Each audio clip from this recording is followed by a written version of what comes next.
अगर ये आशय भगवान केदारनाथ जी की मूर्ति से संबंध है तो भगवान केदारनाथ जी की मूर्ति के बारे में कहा गया है कि उसको दूसरी जगह पे नहीं बनाया जा सकता। और रहा माघ मेले में बहुत सारी जगह पे भगवान शंकर के मूर्तियां भी हैं, मंदिर भी हैं और ईश्वर तो हर जगह पर विराजित है, लेकिन भगवान केदारनाथ जी का जो मंदिर और स्वरूप है वो केवल एक ही स्थान के लिए उसकी मान्यता है। तो मैं समझता हूँ ये शास्त्रोचित विषय है और इस धार्मिक विषयों पर हम सब लोग जो धर्माचार्य कहते हैं वही मानते हैं। आज जिस तरीके से अखिलेश यादव ने प्रेस कॉन्फ्रेंस की और प्रेस कॉन्फ्रेंस करते हुए उत्तर प्रदेश सरकार और अधिकारियों पर निशाना साधा है, क्योंकि कहा है कि अधिकारी खुद ही नियम बनाते हैं, खुद ही उसको जो है पूरी तरीके से पालन नहीं। अब जाहिर सी बात है, नियम बनने की एक विधायी विधि है। अधिकारी ड्राफ्ट जरूर करता है, लेकिन जो विधानसभा और विधान परिषद है परीक्षण करने के बाद उसको पास करती है। ये एक विधिक प्रक्रिया है और मैं समझता हूँ कि ये वो हर व्यक्ति जानता है जो विधानसभा की विधायी स्थिति से अवगत है।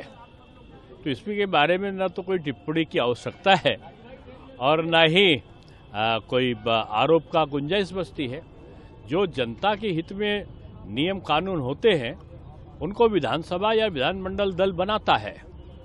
तो मैं कह सकता हूँ कि एक पारदर्शी सरकार है और उसने जनता के हित में जो भी उसकी आय को बढ़ाने के लिए, उसको रोजगार देने के लिए जो नियम बन सकते हैं वो बनाए हैं। अगर ये आशय भगवान केदारनाथ जी की मूर्ति से संबंध है तो भगवान केदारनाथ जी की मूर्ति के बारे में कहा गया है कि उसको दूसरी जगह पे नहीं बनाया जा सकता।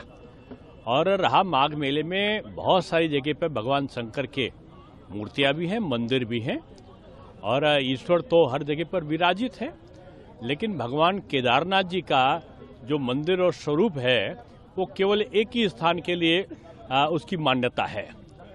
तो मैं समझता हूँ ये शास्त्रोचित विषय है और इस धार्मिक विषयों पर हम सब लोग जो धर्माचार्य कहते हैं वही मानते हैं। आज जिस तरीके से अखिलेश यादव ने प्रेस कॉन्फ्रेंस की और प्रेस कॉन्फ्रेंस करते हुए उत्तर प्रदेश सरकार और अधिकारियों पर निशाना साधा है, क्योंकि कहा है कि अधिकारी खुद ही नियम बनाते हैं, खुद ही उसको जो है पूरी तरीके से पालन नहीं। अब जाहिर सी बात है, नियम बनने की एक विधायी विधि है। अधिकारी ड्राफ्ट जरूर करता है, लेकिन जो विधानसभा और विधान परिषद है परीक्षण करने के बाद उसको पास करती है। ये एक विधिक प्रक्रिया है और मैं समझता हूँ कि ये वो हर व्यक्ति जानता है जो विधानसभा की विधायी स्थिति से अवगत है। तो इसमें के बारे में न तो कोई टिप्पणी की आवश्यकता है और न ही कोई आरोप का गुंजाइश बचती है। जो जनता के हित में नियम कानून होते हैं उनको विधानसभा या विधानमंडल दल बनाता है। तो मैं कह सकता हूँ कि एक पारदर्शी सरकार है और उसने जनता के हित में जो भी उसकी आय को बढ़ाने के लिए, उसको रोजगार देने के लिए जो नियम बन सकते हैं वो बनाए हैं।